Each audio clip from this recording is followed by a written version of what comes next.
uyu munsi wenda gutanga information ku rubyiruko. Uyu munsi u Rwanda rwamaze kujya mu bimwe mu bihugu bya Afrika, icyo twita Africa Continental Free Trade, n'amasezerano y'isoko rusange rya Afrika, aho ibihugu bya Afrika bigiye kuba birimo biracuruzanya. Hanyuma ariko harimo ikindi gice cya entrepreneurship, turimo turarema akazi nanone kajyanye n'uburyo bw'ikoranabuhanga, aho ari uburyo tufata abantu bashaka kuba ambassadors bacu.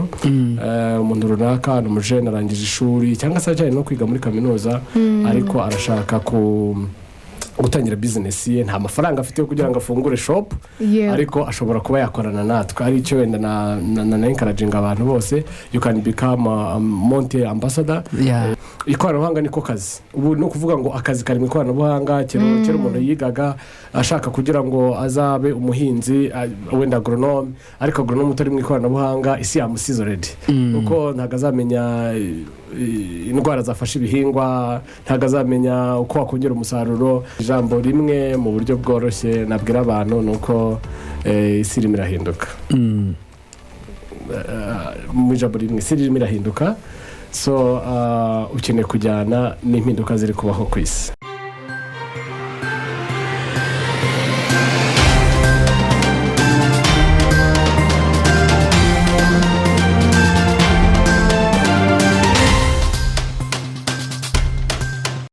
Murakoze. Amazina yanjye nitwa Wihanganye Samuel, ndi rwiyemezamirimo, nkaba mfite company yitwa Rainbow Health Food.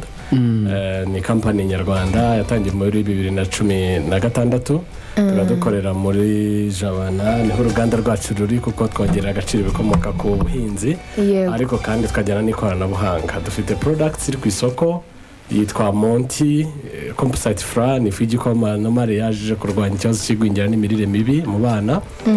Ikaba iboneka mu supermarket atandukanye ndetse no kuri platform ya e-commerce www.montimore.com. Okay. Mwanza ko kantu ko kuba iri kuri platform ya internet y'ikoranabuhanga, iyo e-commerce. Ni ikintu cyiza cyane, ariko nyine nkuko tubivuga ikoranabuhanga ririmo gutera imbere, ni ikintu tugomba kwitaho. Ni nacyo gituma tuba tugira uruhererekane rw'ibiganiro nk'ibi ngibi. Niba ubushize twari turi kumwe n'umuntu watwambikaga VR virtual reality akadutambagiza ihuye turi hano, ntabwo dushaka kwerekana yuko buri gihe ibintu byose bigomba kuba ari tekinike y'ikoranabuhanga iri deep, ahubwo ikintu cyose urimo ubuhinzi, ubworozi, ibiki byose ushobora gukoresha ikoranabuhanga kugira ngo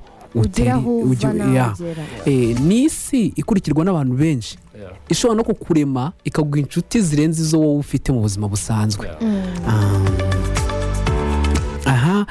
Ubwo rero muramwumva yitwa Samu cyangwa Samuel Uwihanganye, akaba ari CEO w'iyo yitwa Rainbow Health Food. Iyo ngiyo rero ikaba idufasha kongerera agaciro ibikomoka ku buhinzi, ikora yaba ifu ndetse n'ibindi byinshi byagufasha. Ndabona uri kumureba cyane, irebe hari ikibazo bamubaza ngo dutangire. Ndagifite. Urumva turibanda muri tekinoloji, ari itunganywa ry'iyo fu, ndakeka ko ari tekinoloji, kuko ntabwo tugikoresha urusyo cyangwa ikindi kintu, ahubwo ndumva mfite amatsiko. Avuze ko yatangiye muri 2016. 2016 utangira byari bimeze gute? Ese uyu munsi ugeze? Murakoze cyane.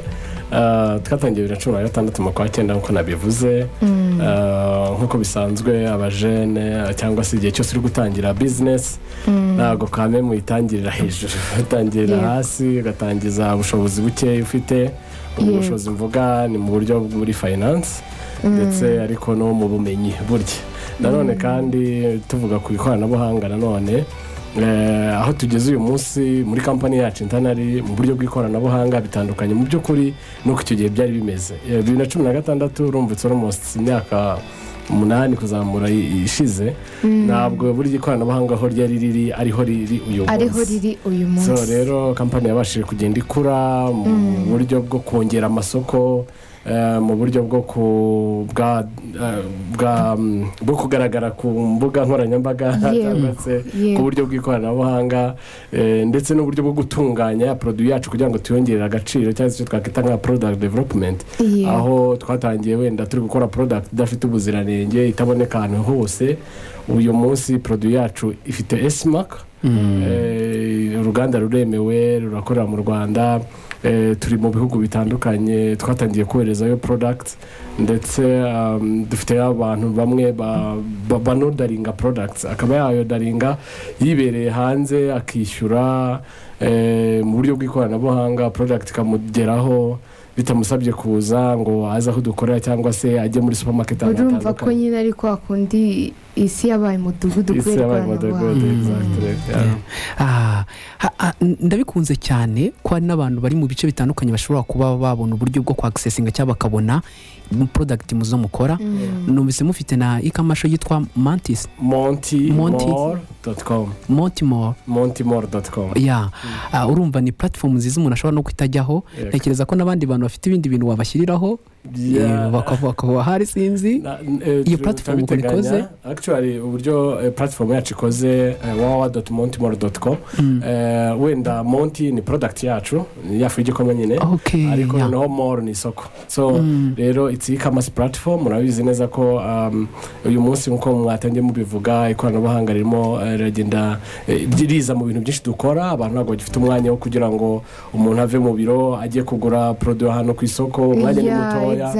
Akeneye kodaringa akoresha telefone ye mu minota mike product kamusanga iwe mu rugo. So rero platform yacu ifite ibice bitandukanye. Igice cya mbere harimo of course abo turibo wenda badukurikira bashobora kuza kujyaho bakareba hariho description ya company yacu ibyo ikora. Hanyuma igice cya kabiri kuko company yacu ari social enterprise dufiteho igice cya social impact kuko ibyo dukora dufite abo tubikorera aribo abatuzengurutse muri quartier zacu, abantu bafite ibibazo related n'imirire cyangwa se imiryango itabasha kugira access ku mirire myiza, tubasha kuba dufasha abo dukorera nyine nka social enterprise. Hanyuma hariho ikindi gice nanone cya food supplement, ni igice nacyo turi gushaka gukora kitararangira, turi gukora kugira ngo abantu bazajye baccessinga imirire myiza, abantu bafite indwara zitandukanye bashaka kubona ibibafasha. Hanyuma ariko harimo ikindi gice cya entrepreneurship, turimo turarema akazi nanone kajyanye n'uburyo bw'ikoranabuhanga, aho ari uburyo tufata abantu bashaka kuba ambassadors bacu. Umuntu runaka ni umujene arangije ishuri cyangwa se ajyanye no kwiga muri kaminuza ariko arashaka gutangira business ye, nta mafaranga afite yo kugira ngo afungure shop, ariko ashobora kuba yakorana natwe. Ari cyo wenda na encouraging abantu bose, you can become a Monti ambassador binyuze kuri product yacu. Ujyaho ukaregistaringa, birumvikana umara kuregistaringa ukagera username na password, hanyuma iryo ni isoko. Umeze nk'ufunguye amangazini yawe ufunguye amangazini yawe yo kuri murandasi tukaguha access y'iryo soko, tukaguha na product ushyiraho. So mu by'ukuri ushobora kujya mu isoko ugafata ikibanza, ariko afata ikibanza n'ubone product ucuruza.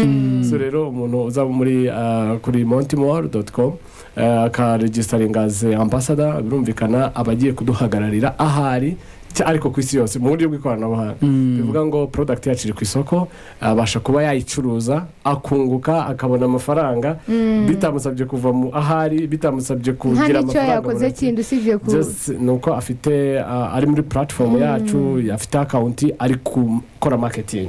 So arabwira abantu ibyo muri product ye, product ufite nyine yafu igikoma nziza, arabwira abantu uburyo bashobora kugura bifashishije ubwo buryo bw'ikoranabuhanga n'ubundi. Hanyuma narangiza abashe no kwinjiza abona amafaranga nk'uko nyine mu business zose ziba zigamije kubyara inyungu. So uyu muntu rero iyi ni opportunity yo kubasha kuba na opportunity ku rubyiruko cyane cyane. Yego.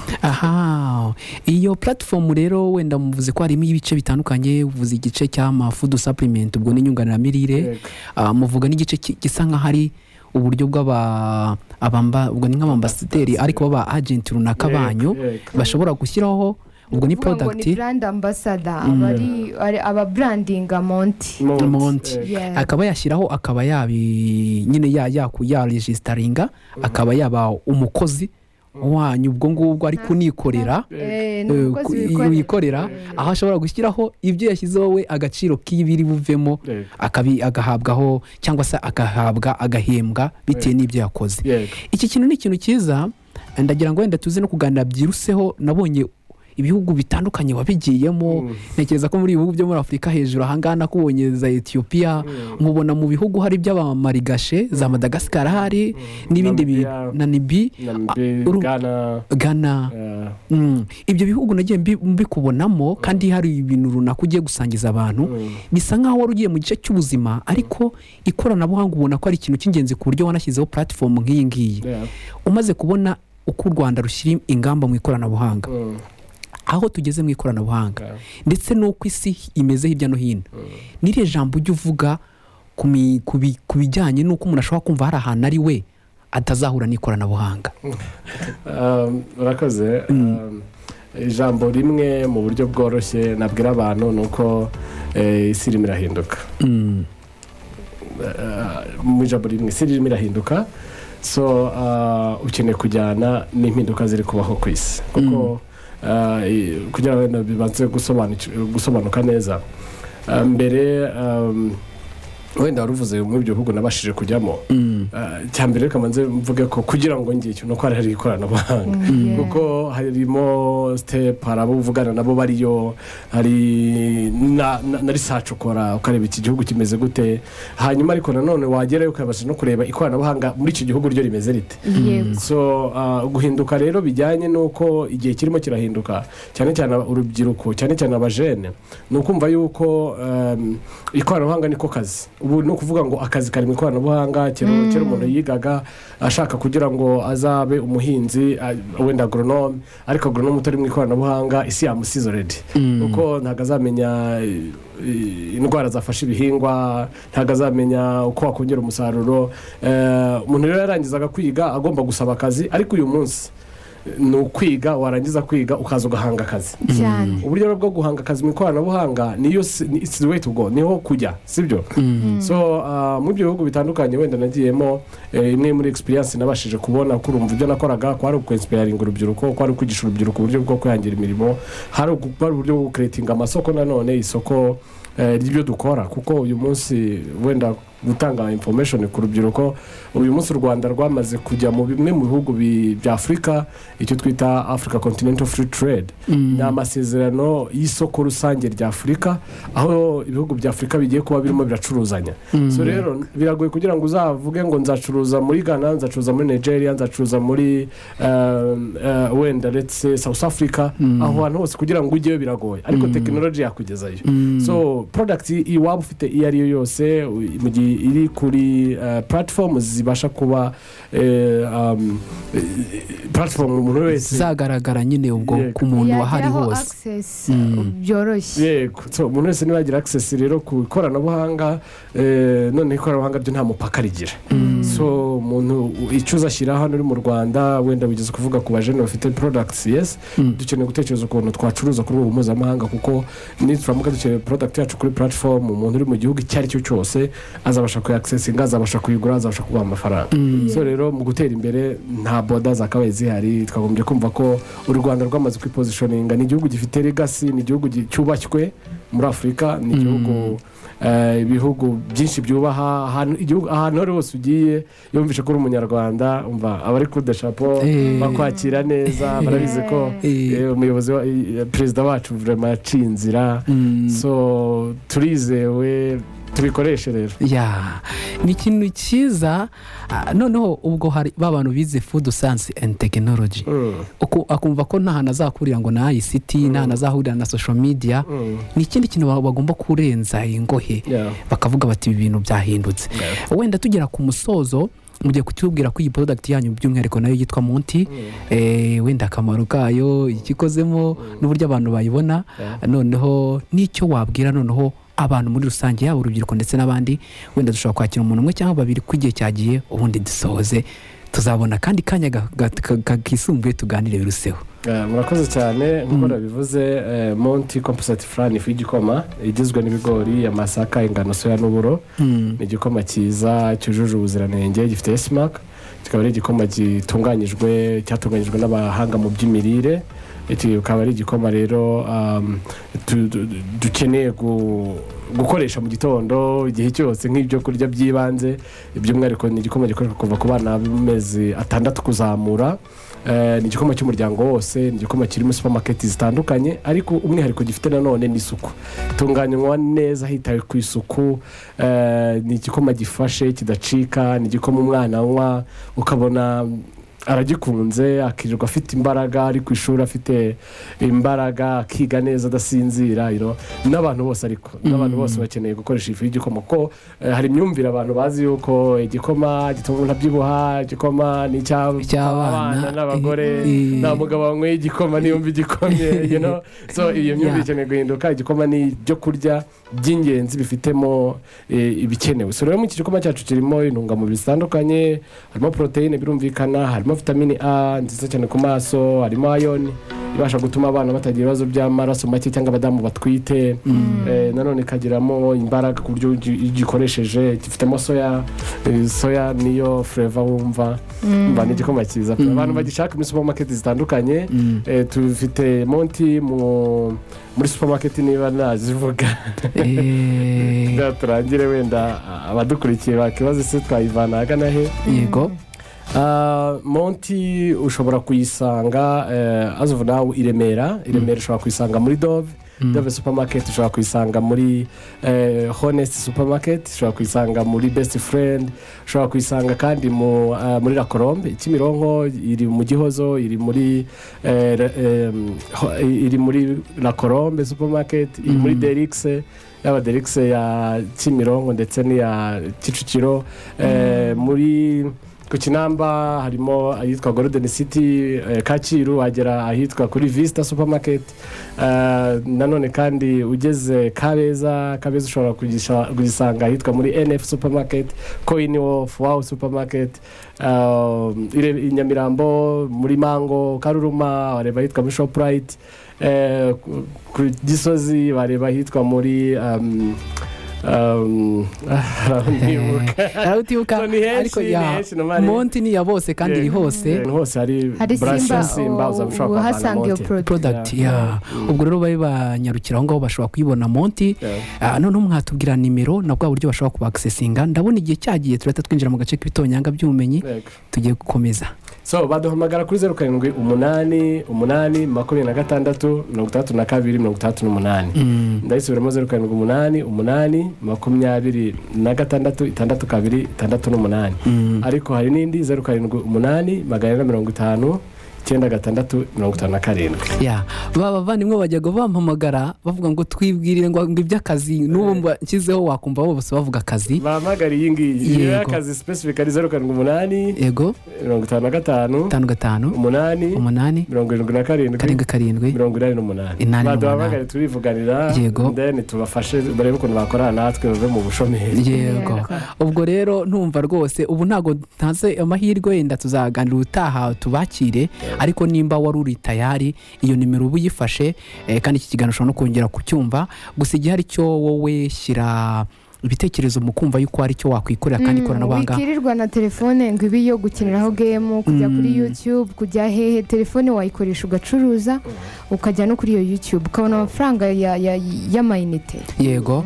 Iyo MONTI rero wumvishe ko ifite platform ushobora no kujyaho ukaba umu agent aho ushobora gukorera amafaranga. Nibyo nyine mvuga. Ni ya plot ubwo yindi Divino bayabibonye kare cyane. Ubanze amaze no gukora registration.